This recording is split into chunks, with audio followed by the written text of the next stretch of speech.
Fala pessoal, tudo bom? Aqui é o professor Igor e nós vamos falar hoje na nossa aula, tá? Do primeiro ano do ensino médio, sobre a origem da humanidade. Essa aula vai ser dividida em duas partes e essa é a primeira parte. Vamos embora? Vamos meter o pau e vamos lá, tá? Então o que nós vamos falar hoje? Nós vamos falar sobre o conceito de pré-história, sobre a linha do tempo, sobre a questão dos primeiros habitantes da Terra e os primeiros povoadores do planeta, como isso se deu, por que o conceito de pré-história é controverso, por que o sistema de linha do tempo também é controverso, tá? Quem foram os primeiros habitantes da Terra e quem foram os primeiros povoadores do planeta, tá bom? Posso contar com vocês? Vamos lá então!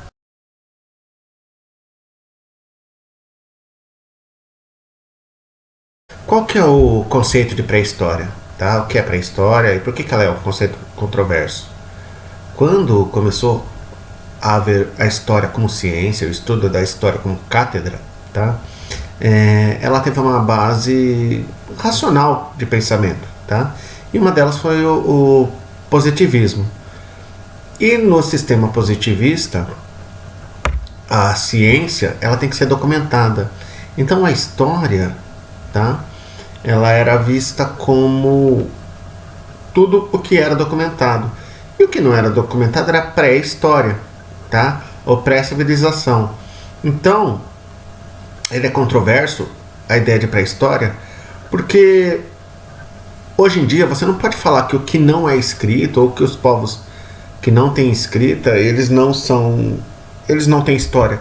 Eles têm todo um aspecto conceitual, toda a questão de história. Então o termo pré-história virou só um conceito para a gente falar daqueles povos antigos, daqueles homens da caverna, mas existe história sim, tá? Então, lá no início do século XIX, os historiadores dividiram essa trajetória humana em dois períodos, em pré-história e história, tá? Porque para eles a pré-história começaria mais ou menos 2 milhões de anos atrás, onde naquela época se entendia que o Homo sapiens surgiu e deu início à sua caminhada pelo planeta, tá? Isso até a invenção da escrita, por volta do ano 3000. Só que nem o homem surgiu há 2 milhões de anos atrás. Hoje tem-se indícios muito mais antigos do que isso. E a escrita também não foi por volta do ano 3000 a.C. Existem indícios também aproximadamente de 5 a 8 mil a.C. da invenção da escrita. Então, era controverso, mas também era o material que eles tinham para estudar e as ideias, né? E as ideias vão evoluindo ao longo do tempo. Portanto, hoje é um conceito controverso você chamar a pré-história e falar que não existe história. Existe sim. E você pode usar o conceito com comedimento. Você pode usar o conceito para explicar aquele período, mas sempre deixar em aberto a ideia de que existia história, né? Vamos lá. Na historiografia, né, que hoje que é a forma de interpretar as fontes históricas, tá? O conceito de pré-história não é bem assim, porque existem três ideias, né, do conceito de pré-história que na nova historiografia eles vão ser colocados em xeque. O primeiro, das fontes não escritas. As imagens, os restos mortais, as esculturas, elas são tão importantes quanto os registros escritos, tá? As conquistas humanas antes da escrita, a criação da roda, o domínio do fogo, a agricultura, elas são relevantes, tá? E o que veio depois também, a escrita, o que veio depois da escrita também é tão relevante quanto, tá? E os povos que não desenvolveram a escrita também desenvolveram cultura, desenvolveram conhecimentos, desenvolveram técnica e muitas vezes passavam oralmente de geração a geração para todos os seus descendentes. Veja só se isso não é cultura. Olha aqui as pictografias lá da caverna de Magura, lá em Bangladesh. Olha aqui. Você tem desenhos de avestruzes, você tem um homem caçando aqui, você tem o que aparenta ser uma girafa, você tem pessoas aqui com isso, parece ser escudos ou alguma coisa assim, tá? Você tem, por exemplo, a Vênus de Willendorf, olha só, é uma mulher, tá? Isso daqui foi pode ser uma deusa, pode ser a transfiguração de uma mulher? Pode, mas ele está mostrando aqui que existe cultura, que existe conhecimento, né? Se não houvesse conhecimento, ele não saberia moldar e fazer essa mulher. E outro, esse daqui foi encontrado aqui no Brasil, tá? É o esqueleto de um índio brasileiro de 10 mil anos antes. Você poderia falar que ele estava na pré-história? Poderia, mas também existia a cultura desse povo aí, tá? Agora a gente vai falar sobre o conceito de linha do tempo. E eu gostaria de fazer uma análise dessa linda poesia, tá, do Nando Reis e do Samuel Rosa, chamado Resposta, em que ele fala: bem mais que o tempo que nós perdemos, ficou para trás também o que nos juntou. Ainda me lembro do que eu estava lendo, só para saber o que você achou dos versos que eu fiz, e ainda espero resposta. Desfaz o vento o que é por dentro desse lugar que ninguém mais pisou. Você está vendo o que está acontecendo? Nesse caderno sei que ainda estão os versos seus, tão meus que peço. Os versos seus, tão seus que espero que os aceitem em paz, porque eu sou o antigo do que vai adiante. Sem mais eu fico onde estou, prefiro continuar distante. Então, quer dizer, o tempo, ele é algo relativo. Nós perdemos o tempo, ficou para trás, mas ainda existem lembranças do que ficou para trás, né? E a gente sempre quer saber o que as pessoas pensam do que já passou. E é assim que é a história, né? A história íntima, a história geral, a história da humanidade é assim. A gente sempre quer saber o que passou. Por isso que é tão bonita essa poesia tanto do Nando Reis em parceria com o Samuel Rosa. Vamos lá estudar o que é a linha do tempo? Bom, outro ponto controverso que a gente vai tratar agora é a questão da linha do tempo, tá? Aquela ideia que a gente aprende de linha do tempo, essa marcação é correta, tá? Lá no começo do estudo de história também, eles cortaram esse tempo em várias sessões, talvez por didaticamente para melhor estudar, mas porém existem muitas controvérsias. Por exemplo, classicamente a pré-história é definida mais ou menos do surgimento do Homo sapiens até a invenção da escrita em mais ou menos 3.000 a.C. O que é chamado de Antiguidade, mais ou menos de 3.000 a.C., tá? Até a queda do Império Romano do Ocidente, com a invasão de Roma por Odoacro, né, em 476 d.C. A Idade Média é de 476 a.C., né, até a tomada de Constantinopla pelos turcos otomanos em 1453. A Idade Moderna é de 1453 até o início da Revolução Francesa em 1789. E a Idade Contemporânea é de 1789 até os dias de hoje. Só que, por exemplo, como você vai falar que existe Idade Moderna, por exemplo, ou Idade Média, se a Rússia até os fins do século XIX, você tinha aspectos feudais dentro dela. Como você vai dizer, por exemplo, que a China ou que os árabes estavam mais atrasados, por exemplo, na Idade Moderna? E não estavam, né? Já tinha o desenvolvimento da medicina, da matemática. A China, a Índia, né? A Índia desenvolve a escrita num tempo bem antigo. Então você vai dizer que ela entra na antiguidade, na pré-história, né? Então é muito controverso essa marcação da linha do tempo. Vamos aprender um pouquinho mais? Então, o modelo lá elaborado, tá? Ele foi elaborado pelos historiadores do século XIX e a grande maioria deles tinha de origem europeia e até hoje é adotado em muitos livros didáticos, né? Mas é certo afirmar que a gente pode definir esse tempo histórico cronologicamente dessa maneira, tá? Vamos pensar. Podemos definir pré-história, por exemplo, até o surgimento da escrita. E podemos dizer então que os índios eram pré-históricos com a chegada de Cabral em 1500 na Idade Moderna. Então, quer dizer, na América, no recém-descoberto continente americano, era Idade Moderna? ou era pré-história, tá? Podemos dizer que a Idade Moderna começou com a Revolução Francesa, se a Inglaterra já estava em pleno desenvolvimento da Revolução Industrial. Ou os Estados Unidos já tinha feito a sua revolução, estabelecendo uma república diferente na América. Era Idade Moderna ou era Idade Contemporânea? Né? Eu não posso alargar ou diminuir esses tempos, tá? O que eu posso dizer para vocês com certeza é que essa marcação temporal, ela é uma marcação eurocêntrica. Ela é uma marcação que só é baseada nos conceitos europeus. Então, portanto, é muito difícil você afirmar que esse tempo é correto. Às vezes a gente usa como definição cronológica, mas efetivamente ela não tem muita precisão. Você tem que falar assim, olha, a história moderna, ou a história dos gregos antigos, ou a história dos gregos modernos, ou a história dos chineses antigos, dos chineses modernos, e assim sucessivamente, talvez fique melhor explicado o conceito, tá? Vamos lá no próximo conceito. Então, existe uma forma correta de determinar a linha temporal? Sim, não, controvérsias. Eu vou deixar para vocês pensarem, quem sabe fazer um exercício de pensamento e determinar se existe uma forma correta de determinar essa linha temporal, né?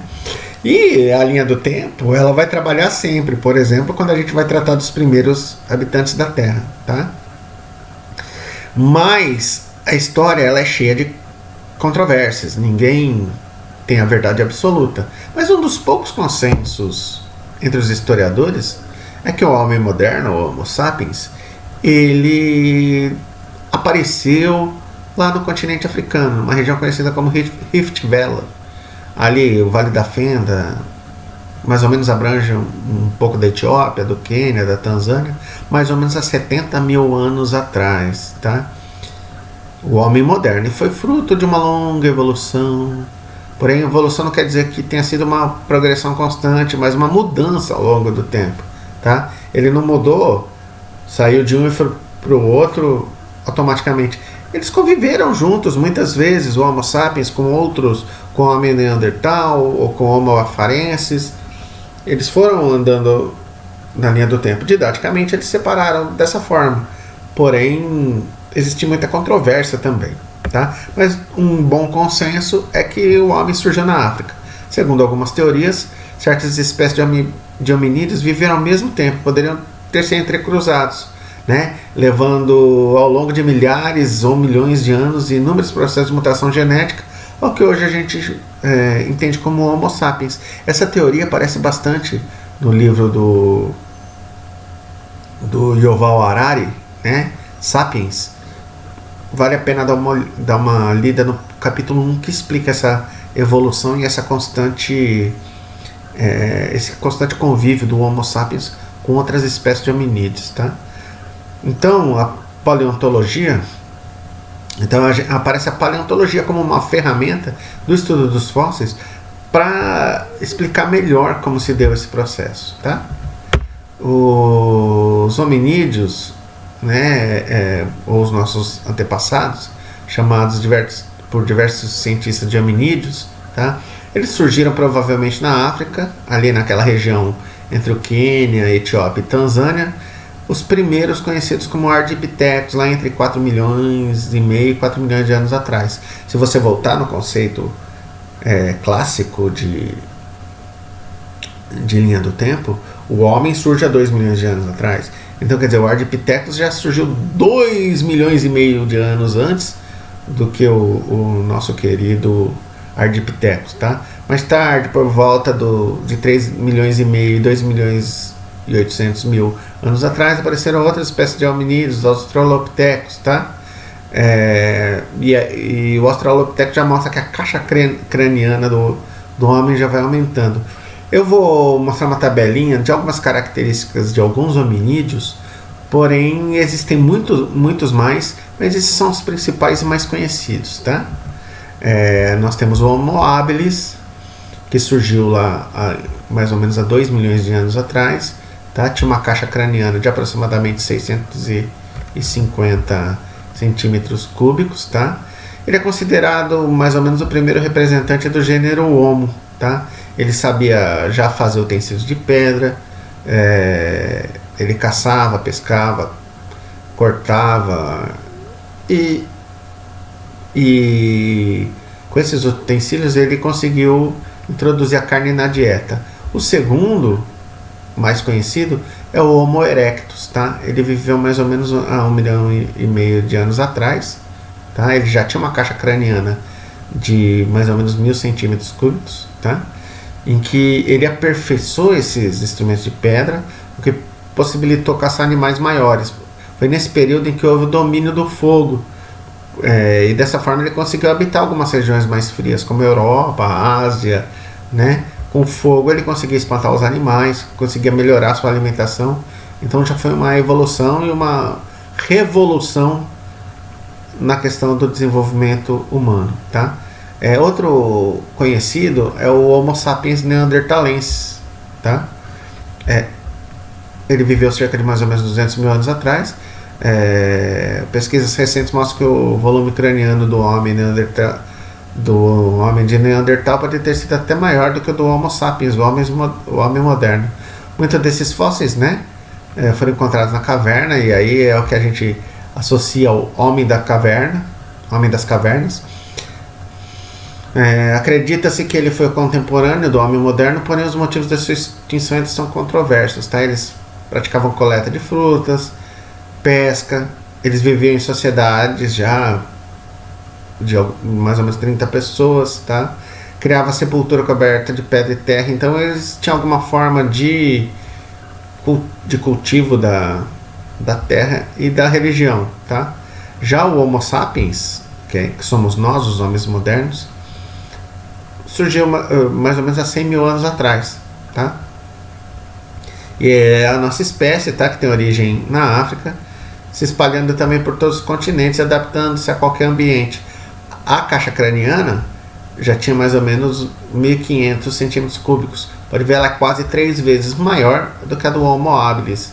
Então, a gente teve uma evolução cerebral muito grande, o que fez com que a gente tivesse as nossas habilidades intelectuais muito mais desenvolvidas, né? Mas mesmo assim, a questão da sinapse cerebral do gênero Homo ela é diferenciada dos outros seres, né? Por isso que nós somos esse ser sui generis também, que nos dotamos da inteligência e de outras faculdades que outros animais não. Então, quando os primeiros povoadores do planeta chegaram, né? Eles não tinham o que fazer, né? Eles chegavam num lugar que não tinha nada para eles. Então imagine, se você estivesse num lugar desprovido de qualquer tipo de ferramenta em suas mãos, solto num lugar em que você não conhece nada, nem ninguém, e não tem nada próximo a você, o que você faria? Você construiria suas próprias ferramentas, você caçaria animais e colocaria frutas, ovos, vegetais para sua fome, que deve estar enorme, deve estar com o estômago saindo nas costas. Você construiria uma fogueira para esquentar e processar os alimentos, para nunca mais comer eles crus? Ou você criaria animais e tentava plantar algo para comer depois? Bom, se estivesse lá, eu tentaria todas essas alternativas. Vamos ver se foi isso que aconteceu?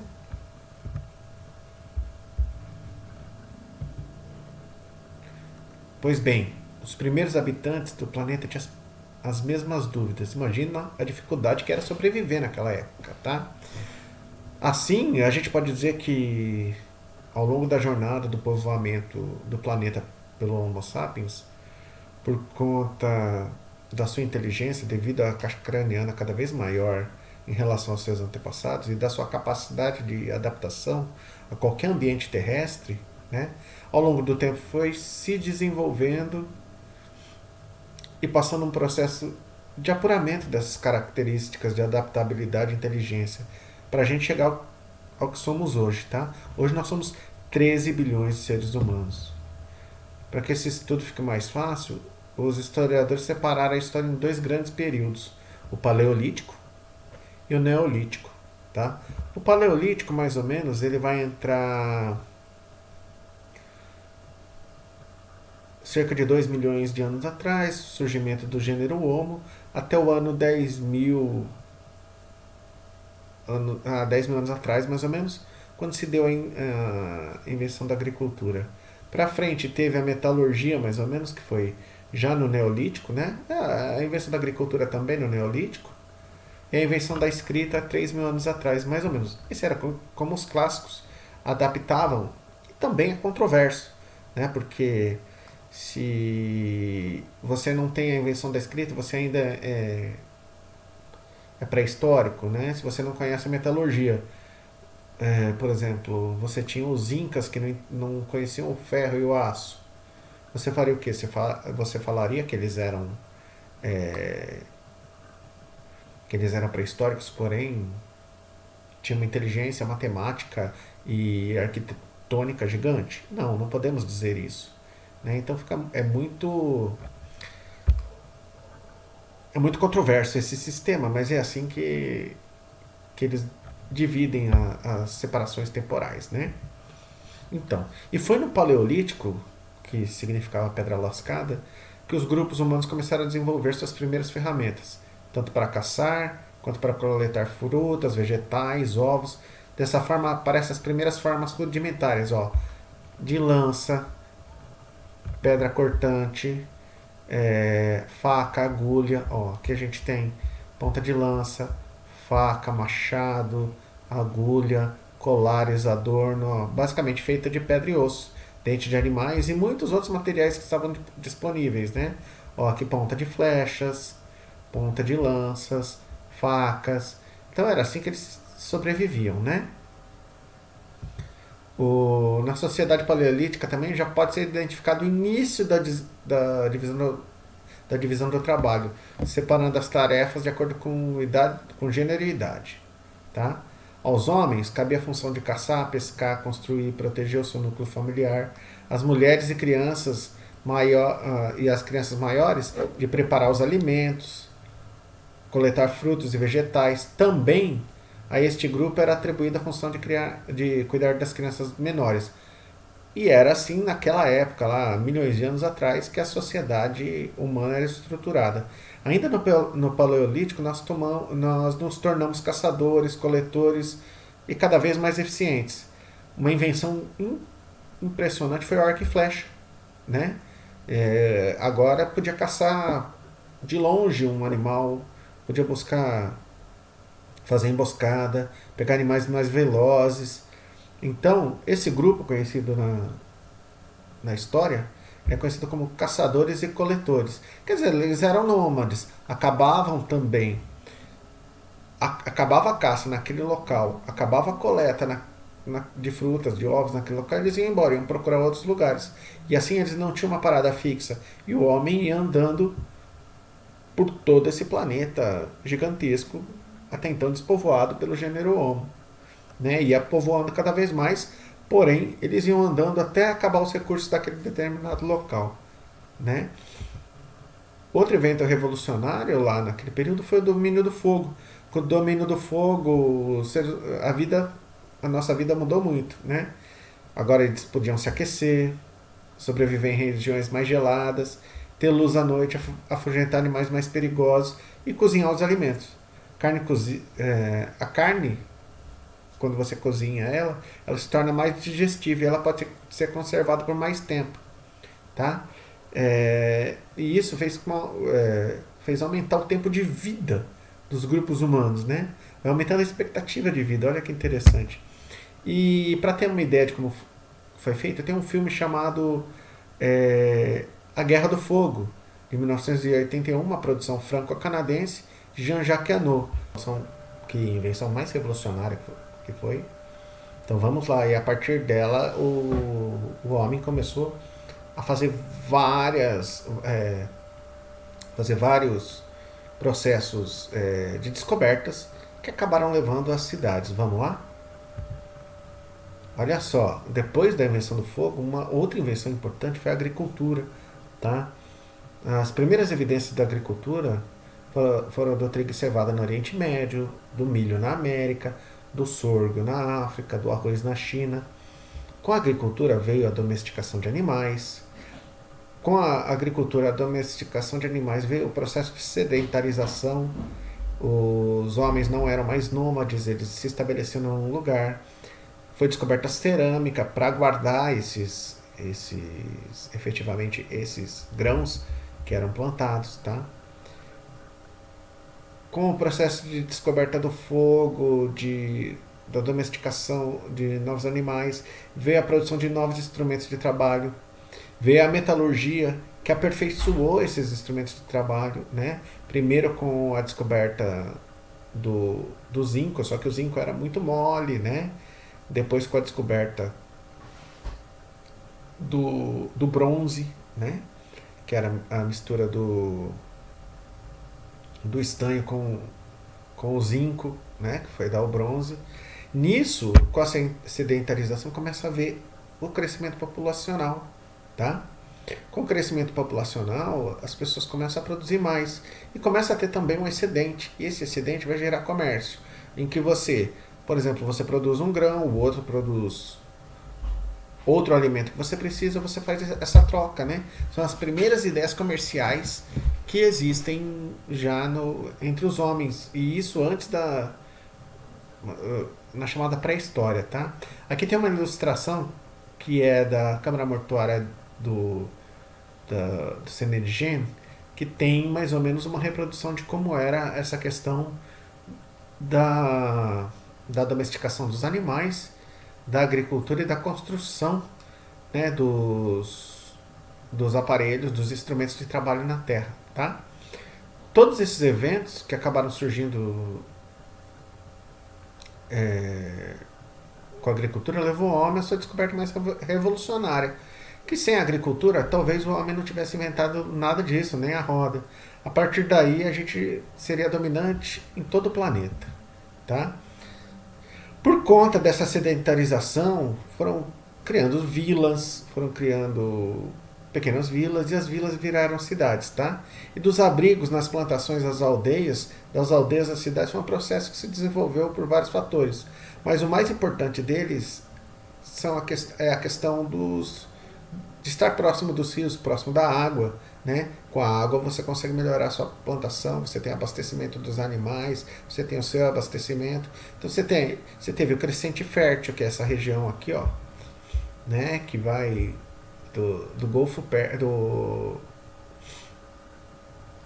Pérsico aqui até o Mar Mediterrâneo, passando com o atual Iraque, a Síria, o Líbano, o Egito, a Jordânia, Israel, um pouco da Turquia.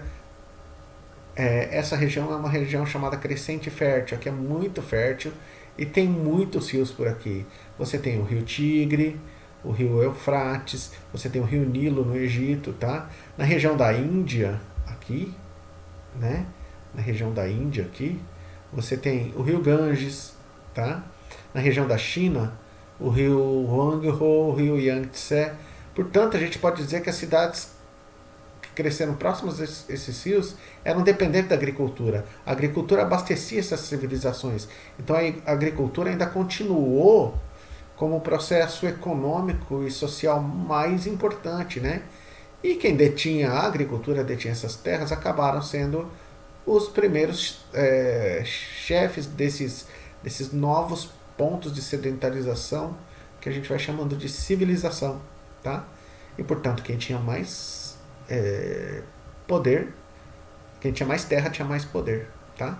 E esse foi o primeiro passo fundamental para o surgimento das primeiras civilizações da humanidade, tá? E nossa aula acaba por aqui e eu desejo a vocês bons estudos e até a próxima aula. Um abraço, tchau!